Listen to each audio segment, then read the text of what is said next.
Welcome to the fifth in our series of NADP conference podcasts. These podcasts are a series of interviews where we aim to get to know our colleagues and partners and learn about their experiences working in our sector. Today I'm talking with Duncan Yates. Duncan is the Disability Rights Unit's Neurodiversity and Mental Health Coordinator from the University of Witwatersrand in Johannesburg, South Africa. Welcome, Duncan. I hope I pronounced your university correctly. My daughter actually did her postdoc with you, and I still struggle with the pronunciation. Hi, Lynn. Thanks for the welcome, and it's really nice to be here. Yeah, you got the pronunciation just about right. The short common term for our university is Wits University. Yes, much easier. I can usually manage that one, but I thought I needed to give you your full title. Okay, can you tell us something about yourself and South Africa and the University of Wits, where you work now? Sure, yeah. So I've been working at the Disability Rights Unit at Wits for the last 10 years now. I studied to be a psychologist, and then a position came up at the DRU for a learning disability coordinator. So that position was quite interesting because in the past at WITS, a lot of the focus was on looking at the more visual disabilities like hearing, visual impairment, physical disabilities, and less focus on hidden disabilities like specific learning disabilities, for example, dyslexia. And then the focus was to look more into this. And I applied and came into this position. Yeah. So the numbers have grown with awareness on, I think, less stigma in disability at Wits University. So it's good to know that over the years we're supporting more students, and more students are feeling comfortable to register with the Disability Rights Unit and access the services we have on offer. Yeah, my daughter studied with you as a disabled student with hidden disabilities and really appreciated the support she received. So I know it's good. Yeah. How large is the University of Wits, and have you any idea of numbers of the disabled students you support? Yeah, so Wits currently has around 40,000 students. So we're quite a large, one of the larger universities in South Africa out of the 26 universities. And we have around 1,100 students registered with a disability at Wits. We're finding from universities in the UK that we're talking about 10% of the student population, roughly 10%, depending on university, are actually registered with the disability units over here. So that sounds fairly similar. Yeah. Oh, that's quite a lot of students, though. How big's your team? Our team is, we have 9 full-time staff.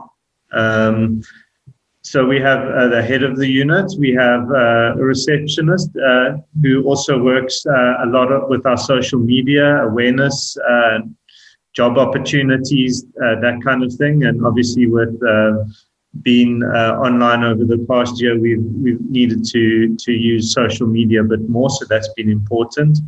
We also have a tests and exams officer that facilitates tests and exams if students have concessions like extra time or need to use assistive technology with their exams. And we have an adaptive technologist. Then myself as the neurodiversity and mental health coordinator. We have an academic and facilities access coordinator who works with academics to make sure materials accessible, and also just general access on campus. Our university is turning 100 years old next year, so we've got a lot of old buildings. I'm sure similar to the UK, the issues around wheelchair access, and that can be a bit challenging. So making sure any new buildings obviously have good universal design. But yeah, she works within that area. And then we have a satellite office on another campus, because we've got a few campuses sprawled around this area. And we also have a full-time South African sign language interpreter. And lastly, but not least, an editor that works on converting material to alternative format to make sure that all our material is accessible. That's really interesting, because that's a kind of totally different structure to the way we do things in the UK, in the fact that we tend to have, well, two different ways. One is which the disability advisors are a generalist and actually work with every student they come across, and no matter what the impairment is.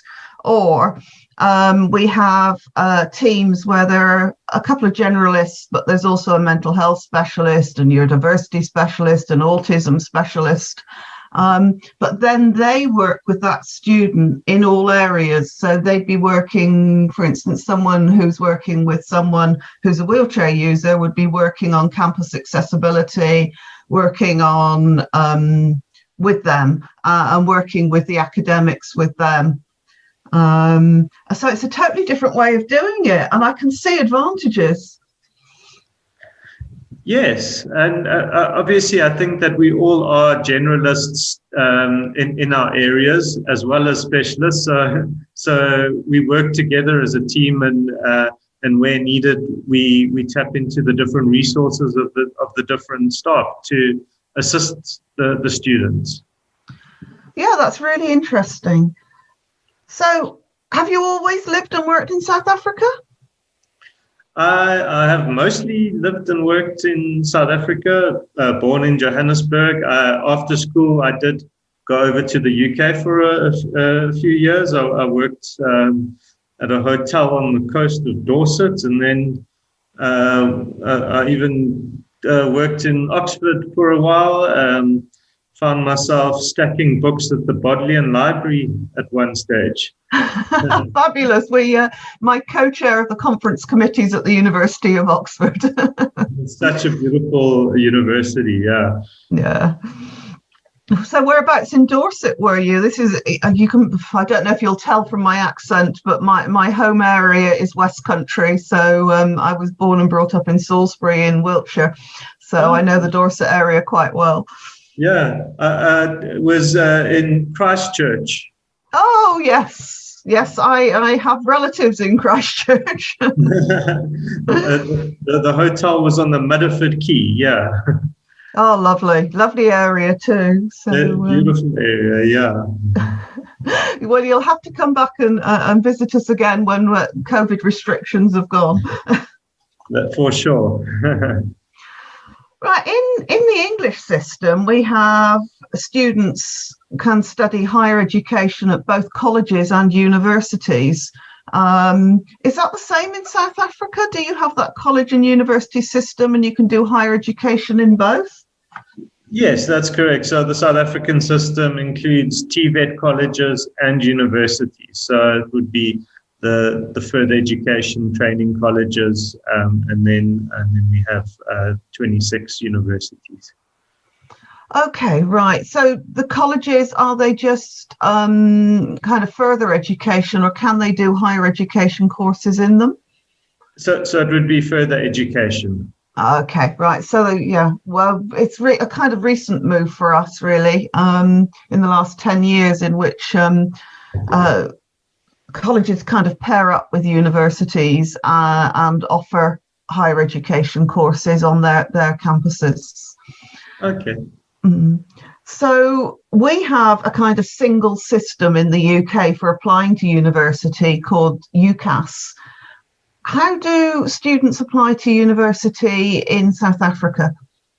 Okay, so we don't have that kind of system in place. Students apply to the specific university. There is talks ongoing to get a centralized application portal, but that's not operational yet. Okay, so do students have an opportunity to kind of state their disability requirements on application? And if so, do they actually do them, or do they tend to wait till later?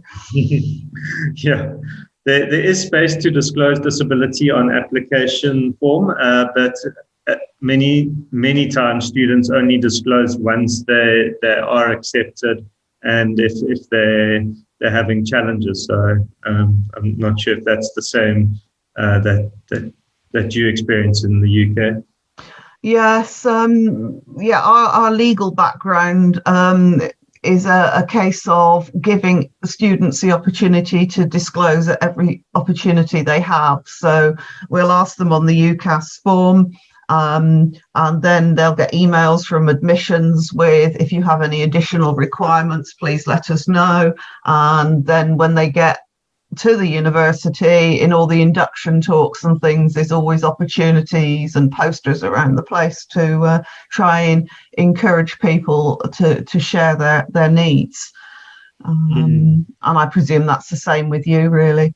Exactly the same, yeah. So we make sure to speak to every faculty. There's 5 faculties at Wits, and in the orientation week, we do a talk explaining the different kinds of disabilities and how to register with the Disability Rights Unit and where we are, and encourage students to apply as early as possible in order to get the accommodations they need.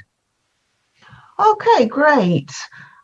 Now, I've no idea how this works in South Africa. In the UK, we have a government department for education that underpins the support for disabled students, and then delivers an allowance called Disabled Students Allowance through the Student Loans Company. So the universities have to be inclusive, but for those that need extra requirements and equipment and things like sign language interpreters, etc., there's some government money for that individually to the students through the Disabled Students Allowance Scheme. How does it work in South Africa? So in South Africa, all support is done through the Disability Rights Unit or the Disability Services, and there's no fees charged to the students. We also get buy-in from lecturers to assist with accessible study material. And then as far as the government bursary goes, we have something called NSFAS, a National Student Financial Aid Scheme. And this provides funding for assistive devices and human support to students. As far as NSFAS goes, it used to be a loan, and things have changed with regards to that, where it's now become a bursary. So students who fall under a certain amount of total income in the family can apply for the bursary. And then with students with disabilities, they've actually increased that so that more students with disabilities can apply for this. And then if a student does indicate a disability, then they get an additional amount for assistive technology of about 40,000 Rand, which would be about £2,000, that they can use on assistive devices. So do you find that works okay? And does it work well in the fact that I know especially deaf students needing sign language interpreters and blind students needing some complex screen reading equipment, etc., can run out of the funds that's supplied by our government? Yeah, it's certainly a help, but it's what we call in South Africa the missing middle, where there's students that the family earns enough money that they can't apply for NSFAS, but it's still not in the higher income bracket. And there we have to, try and assist with companies giving bursaries and that kind of thing. So we're often working with seeing what opportunities there are available, and some companies have been amazing in the support they've given with bursaries to students with disabilities. That's really nice to hear. As I said, universities are expected to be inclusive and have the courses so the majority of students can access them, although some will always need some extra assistance. We hear a lot about inclusivity in the UK. It's the current focus of most conferences and things. What does inclusivity mean to you in South Africa? Well, I think it means accepting people's differences, really, and that's something that South Africa's, really tried to work on as far as race goes, as far as gender equity, LGBTI, and disability, and just bringing awareness of people's differences. And I think in certain areas we've still got a long way to go. But we as a country very aware of this and working on diversity as much as possible. Yes, it's interesting. I was talking to one of our NADP country advisors in Northern Ireland a couple of weeks ago, and he was saying that they're very aware of inclusivity there because of the problems in the past with being split due to religion, and hearing you say the same thing with difficulties in the past with being split due to race. Exactly. Yeah, I think it highlights inclusivity quite a lot. The other term we're beginning to hear a lot about here is intersectionality, and it's certainly helping us to increase the understanding that one size does not fit all when it comes to disabled students. So if you have a dyslexic student, then that dyslexic student is not the same as every other dyslexic student, depending on everything else that's gone on in their lives and their backgrounds. We found it that it's really handy to try and insist on quality of support when we're arguing for government funds and government procedures. So if we're talking about, we really want quality because one size does not fit all, a standard package will not fit everybody. So is that a term that's in general use in South Africa at the moment? I think it's picking up more use as the understanding of intersectionality is so important, and especially in South Africa where we have so many diverse cultures working in disability. For example, you mentioned dyslexia. Now, if we look at dyslexia or specific learning disabilities and socioeconomic status for students that are that end up going to a more privileged school in an urban area where they have access to an educational psychologist, they might get diagnosed earlier on with dyslexia or autism or whatever this may be. Whereas a student from a rural area where there's no access to educational psychologists come to university and they might not even be diagnosed. So we need to be very aware of this, and there might be late diagnosis. So using screening tools from an early stage to assist those students, for one example of intersectionality. Right. Okay. To change focus slightly here, we're finding that in the UK that some disabled students have really appreciated the COVID lockdown and learning from home, and others have really struggled, mainly due to either their own social requirements or the way the university has actually handled online learning. So has there been any really outstanding good practice from your institution you can share with us? Yeah, I think the lecturers' willingness to jump on board with online learning and adapting their teaching and learning to ensure students can learn effectively online has been amazing. And end of last year, we actually did a survey with students registered with disabilities to see how they are coping with online learning. And the majority of students responded saying that lectures have been really helpful and willing to assist. Wits also rolled out a laptop device loan program to allow students in need to have suitable device to study with, which was a big project we undertook last year because not all students had laptops and now they had to study online. So that was really helpful.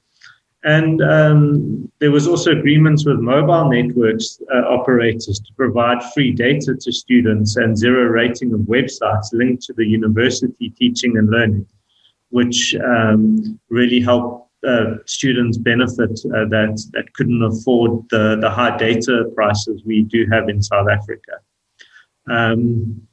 And yeah, I think overall, some students have really embraced the online learning, majority of students. And there's I think some students are even fearing coming back to the normal way of studying now. So that's going to be an adaptation in itself. But I think we can really learn from this to have a hybrid learning system. And in some cases, the use of online technology has helped many students with disability as well. So moving forward, I see some good benefits from this. Yeah, one of our sticking points with inclusivity in the UK has been trying to do some online assessments or different forms of assessments that are inclusive.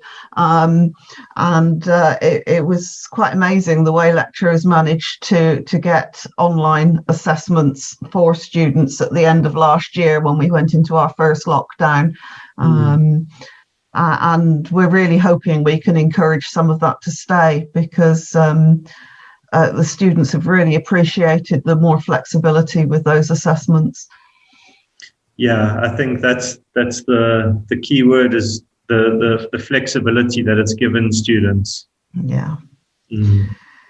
So we've not been able to get away much in the last year, and I know that you haven't either. And we've kind of there's big conversations about what we've done during lockdown as to what we've taken up. I took up some wood carving last year and really back into gardening again now. Have you started anything new? Well, in July last year, I became a father, so it took away a lot of time to start new hobbies, but it's been an amazing journey in itself. And yeah, what else have I done?